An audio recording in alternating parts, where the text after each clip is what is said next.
नमस्कार, आप देख रहे हैं खबर आलोक और मैं हूं आपके साथ नबीला काद। छत्तीसगढ़ की राजनीति में राज्यसभा चुनाव ने एक बार फिर सामाजिक समीकरणों को केंद्र में ला दिया है। दोनों सीटें खाली हुई है, लेकिन चर्चा सिर्फ दो सांसदों की नहीं बल्कि उस संदेश की है जो इन नामों के जरिए प्रदेश की राजनीति में दिए जा रहे हैं। सबसे पहले बात उम्मीदवारों की जाए तो एक तरफ है भारतीय जनता पार्टी, जिसने ओबीसी वर्ग से आने वाली लक्ष्मी वर्मा को अपना प्रत्याशी बनाया है। संगठन की पृष्ठभूमि से जुड़ी लक्ष्मी वर्मा भाजपा महिला मोर्चा से सक्रिय राजनीति में आई और प्रदेश कार्यकारिणी तक पहुंची।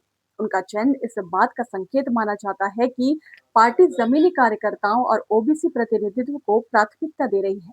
दूसरी तरफ है भारतीय राष्ट्रीय कांग्रेस, जिसने वरिष्ठ आदिवासी नेता फूलोदेवी नेताम पर दोबारा भरोसा जताया है। उनका कार्यकाल पूरा हो रहा था और पुनः नामांकन को अनुभव और सामाजिक संतुलन की निरंतरता के रूप में देखा जा रहा है। अब सवाल ये है कि क्या ये सिर्फ सीटों का गणित है? छत्तीसगढ़ की सामाजिक संरचना में आदिवासी और ओबीसी वर्ग की भूमिका बेहद अहम मानी जाती है। ऐसे में भाजपा का ओबीसी कार्ड और कांग्रेस का आदिवासी नेतृत्व पर भरोसा दोनों ही रणनीतिक कदम माने जा रहे हैं। अब जरा विधानसभा के गणित को समझते हैं। विधानसभा में बदले हुए संख्या बल के आधार पर एक एक सीट भाजपा और कांग्रेस के खाते में जाना लगभग तय माना जा रहा है। यदि कोई अतिरिक्त वैध नामांकन दाखिल नहीं होता है तो दोनों उम्मीदवार निर्विरोध निर्वाचित हो सकते हैं। यह भी ध्यान देने वाली बात है कि ये सीटें फूलोदेवी नेताप और वरिष्ठ अधिवक्ता राजनेता केटीएस तुलसी के कार्यकाल समाप्त होने से रिक्त हुए हैं। अब तक छत्तीसगढ़ की 5 राज्यसभा सीटों में 4 कांग्रेस और 1 भाजपा के पास थी, लेकिन इस बार समीकरण बदलते दिख रहे हैं। भाजपा की एक सीट बढ़ना लगभग तय माना जा रहा है, जिससे राज्यसभा में प्रतिनिधित्व का संतुलन बदलेगा।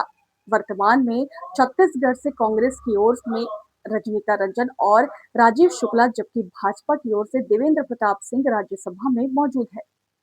अब बात करते हैं राजनीतिक संदेश की। राज्यसभा चुनाव सीधे जनता के वोट से नहीं होते, लेकिन इनके जरिए राजनीतिक दल अपने सामाजिक समीकरणों और संगठनात्मक प्राथमिकताओं का स्पष्ट संकेत देते हैं। भाजपा का संदेश साफ है, संगठन आधारित राजनीति, और ओबीसी प्रतिनिधित्व कांग्रेस का संकेत भी स्पष्ट है, आदिवासी नेतृत्व पर भरोसा और सामाजिक प्रतिबद्धता। सवाल ये भी उठाता है कि क्या ये आने वाले विधानसभा या लोकसभा चुनाव की तैयारी का हिस्सा है?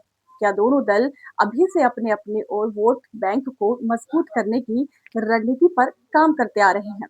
फिलहाल संकेत यही है कि दोनों सीटों पर निर्विरोध निर्वाचन की संभावना प्रबल है। अंतिम स्थिति नामांकन पत्रों की जांच और नाम वापसी की प्रक्रिया के बाद ही स्पष्ट होगी। यदि कोई अतिरिक्त वैध नामांकन सामने आता है तो 16 मार्च को विधानसभा में मतदान होगा।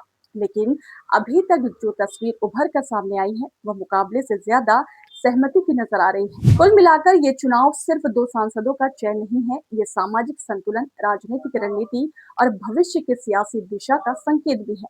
अब देखना यह है कि ये दाव आने वाले समय में प्रदेश की राजनीति को किस दिशा में मोड़ता है। ताजा अपडेट्स के लिए बने रहे खबर आलोक के साथ। खबरें आगे और भी।